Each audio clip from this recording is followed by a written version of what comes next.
Praise the lord. మంచివాడు అయిన క్రీస్తు యేసునకు మహిమయు ఘనతయు ప్రభావములు యుగయుగములు కలుగునుగాక. మీ అందరికీ హృదయ ఆనందము కలుగునుగాక. ఈ దినపు యేసయ్య జీవపు మాట.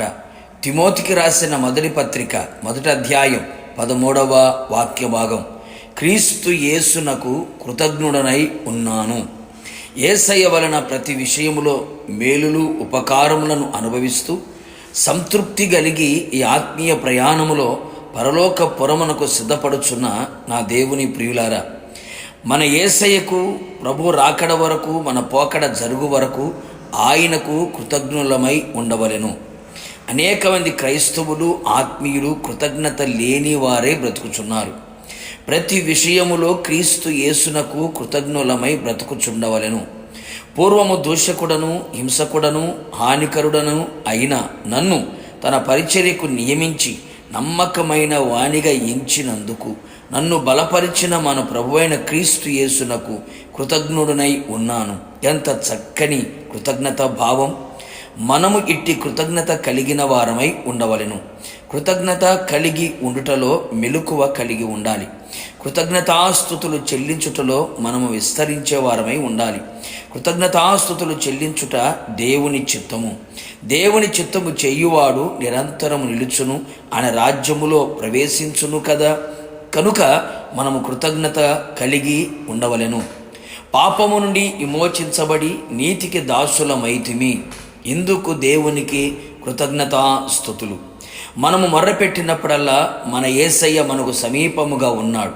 లెక్కలేనని అద్భుతములను, ఎవడు తెలుసుకొనలేని మహత్తరమైన కార్యములను ఆయన చేయుచున్నాడు గనుక ఆయనకు కృతజ్ఞతాస్తుతులు చెల్లించవలెను.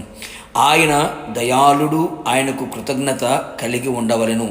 ఆయన మన భారములను భరించి ఉన్నాడు, ఆయనకు కృతజ్ఞత కలిగి ఉండవలెను.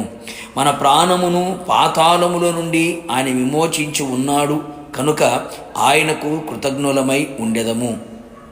కృతజ్ఞత లేని వారి హృదయము అంధకారమయము. మన పితరులు ఆయన ఎన్నో కార్యములు చేసినను జరిగించినను కృతజ్ఞత లేని వారై ఆయన కార్యములను మనిచిన వారిగా కనబడిరి.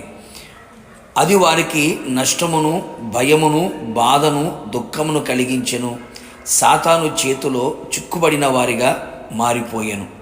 యేసయ్య మనకు ఉచితముగా అనుగ్రహించిన రక్షణ, స్వస్థత, సమాధానం, ఆశీర్వాదం, సంఘము, కాపరి, సహవాసము, విలువైన ఆయన శరీరము, రక్తము, ఆయన మనకు అనుగ్రహించే నిత్య రాజ్యము, ఆయన మనకు అనుగ్రహించిన విలువైన జీవితమును, ఇవన్నీ తలంచుచు తలపోయుచు కృతజ్ఞత బుద్ధి, కృతజ్ఞత భావం కలిగి కృతజ్ఞతాస్తుతులు చెల్లించదము.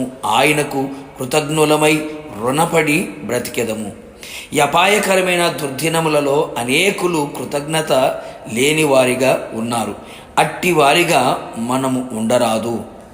ప్రతి విషయములో, దేవుని విషయములోను, సేవకుల విషయంలోను, సంఘ విషయంలోను, తల్లిదండ్రుల విషయంలోను మనము మేలు పొందిన వారందరి ఎడల కృతజ్ఞులమై నిలిచి ఉండేదము.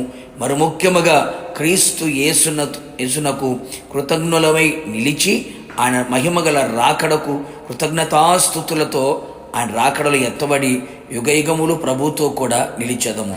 ప్రార్థన. ప్రేమ, కృపా, కనికరము కలిగిన నా ప్రియ పరలోకపు తండ్రి, నీ పరిశుద్ధమైన పాదములకి కృతజ్ఞతాస్తుతులు చెల్లించుచు ఉన్నాం. మీరు మాకు ఇచ్చినటువంటి ప్రతి దానిని బట్టి ప్రతి విషయములో మీకు కృతజ్ఞులమై జీవించున్నట్లుగా కృతజ్ఞత బుద్ధి, కృతజ్ఞత భావం, కృతజ్ఞత కలిగిన మనస్సుని, హృదయమును మాకు అనుగ్రహించండి. మీకు కృతజ్ఞులమై మీరు ఆకడ పర్యంతమే మేము జీవించి కృతజ్ఞతాస్తుతులతో మిమ్మల్ని ఎదుర్కొని నిత్య రాజ్యములో మేము నిలిచి ఉండేంత వరకు మీ సన్నిధి మాతో కూడా ఉంచమని యేసు నామములో అడిగి పొందుకొని ఉన్నాము తండ్రి. ఆమేన్. నిశ్చయముగా మీరును మీ కుటుంబ సభ్యులను ఆయనకు కృతజ్ఞులై జీవించుదురు గాక. God bless you.